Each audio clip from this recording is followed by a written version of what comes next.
তিস্তা নদীর তীরবর্তী চরাঞ্চলে আন্তর্জাতিক মানের 1000 শয্যার হাসপাতাল নির্মাণের দাবিতে রংপুরের গঙ্গাচড়ায় মানববন্ধন অনুষ্ঠিত হয়েছে।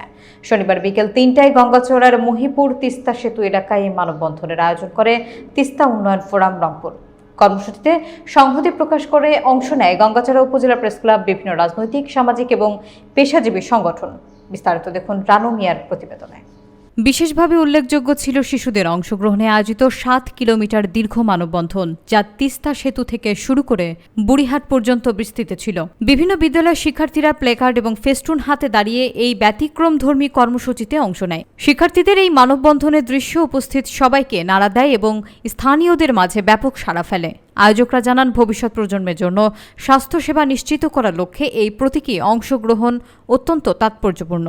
মানববন্ধনে বক্তারা বলেন, প্রস্তাবিত হাসপাতালটি বাস্তবায়িত হলে রংপুর সহ সমগ্র উত্তরাঞ্চলের স্বাস্থ্যসেবায় যুগান্তকারী পরিবর্তন আসবে। চিকিৎসা সেবায় স্থানীয় জনগণের পাশাপাশি দেশের অন্যান্য অঞ্চলের মানুষও উপকৃত হবেন। যে রংপুর অবহেলিত, সে অবহেলিত একটু হলেও ঘুষবে এবং এখানকার মানুষ সব বন্ধুসুলভ। এখানে আসলে অবশ্যই তাদের সেবা শুশ্রূষাটা ভালো পাবে। কেন তারা এই রংপুরের তিস্তাপাড়ে তথা গঙ্গাচড়ায় এই উক্ত চীন বাংলাদেশ ফ্রেন্ডশিপ হাসপাতাল চাচ্ছে? আমরা মানববন্ধন করতেছি। আমরা ভারতের কাছে জিম্মি হয়ে আছি, আমরা জিম্মি হয়ে থাকতে চাই না। আমরা আমাদের যে চীন সরকার যেটা দেশে এখানে মেডিকেল করে এসেছে, আমাদের মেডিকেল হইলে আমাদের ভারতের সাথে আমার কোনো রুগী বা কোনো না গেলেও চলবে। আপনি জানেন, উত্তরবঙ্গের মানুষ অবহেলিত মানুষ সবসময় জানে এবং খেটে খাওয়া শ্রমজীবী শান্তিপ্রিয় মানুষের এখানে বেশিরভাগ। এখানকার প্রেজেন্ট হচ্ছে এ কারণেই, এখানকার যাতায়াত ব্যবস্থা নিঃসন্দেহে ভালো এবং এত খাদ জমি আমার মনে হয় পর্যাপ্ত জমি কোথাও পাওয়া যাবে বলে আমার কাছে মনে হয় না। আর এখানকার মানুষ অত্যন্ত শান্তিপ্রিয় মানুষ, শ্রমজীবী মানুষ। সেক্ষেত্রে আমি মনে করি এটাই একটি সুইটেবল প্লেস, এখানে হাসপাতাল নির্মাণ করা প্রয়োজন বলে আমার কাছে। যে গঙ্গাচড়ার সর্বস্তরের মানুষ, সকল রাজনৈতিক দল আমরা একত্রিত হয়েছি। আমার এইখানে যে প্রস্তাবিত চীন মৈত্রী হাসপাতাল স্থাপন করার প্রস্তাব সরকার দিয়েছে, এটা বাস্তবায়নের দাবিতে আমরা মূলত একত্রিত হয়েছি। প্রাচীনতম শহর, এই শহরের মানুষ সারাক্ষণে আসলে অবহেলার শিকার হয়েছে। এই অবহেলা যাতে আর শিকার না হয়, প্রাণের মানুষ রংপুরের জনগণ যারা, তারা সকলেই চলে এসেছে উক্ত মানববন্ধনে। আসলে আমরা জানতে চাই তারা মানববন্ধনে এসেছে কাছে তারা ডক্টর ইউনূসের কাছে কি চায়। এই রংপুর দীর্ঘদিন থেকে অবহেলিত। আমরা বিভিন্ন সংগ্রামে, আমরা মুক্তিযুদ্ধের সময় লাঠি সোটা নিয়ে আমরা ক্যান্টনমেন্ট দখল করেছি।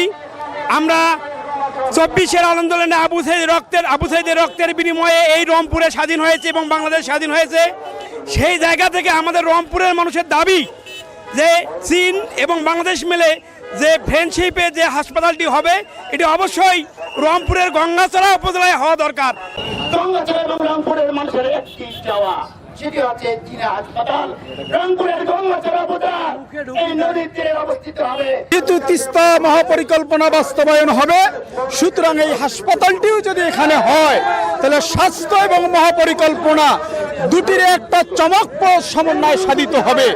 এ লক্ষ্যে রংপুর অঞ্চল তথা গঙ্গাচড়ার সকল স্তরের মানুষ চাচ্ছেন যে অঞ্চলে অসংখ্য খাস জমি আছে, যেই খাস জমিতে হাসপাতালটি স্থাপিত হলে সকলে আমরা উপকৃত হতে পারবো।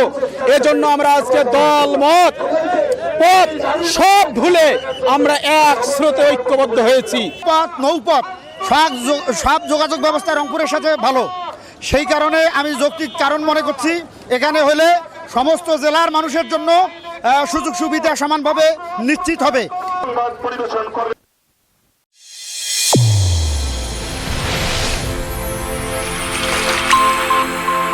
চ্যানেল A1 হৃদয়ের স্পন্দন।